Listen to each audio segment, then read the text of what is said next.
बसले तेव्हा त्याला एवढ्याला अटक करायची होती.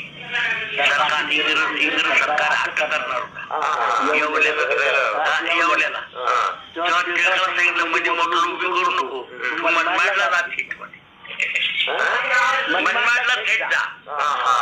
एवढं हे मध्ये टिळकाचा इंग्रजांच्या राज्यात जाऊ नको आणि थेट मनमाडला लाखो लोक जमला होता. एवढ्याला एवढा तालुका आहे, कोपरगाव गेल्यानंतर एवढा मग मारणार आहे. ते एवढ्याला कार्यक्रम होता. बाबा सांगितलं तू मोठं डुंबी करू नको इथं. So here Uddhavji is mentioning about the incidents of Lokmanya Tilak. We all know, we have heard before and read it that Lokmanya Tilak also visited Baba. So what happened is, he's saying that when Lokmanya Tilak ji visited Baba, he was supposed to, his schedule was, he was supposed to go to Yeola. Yeola is a taluka next to Kopargaon.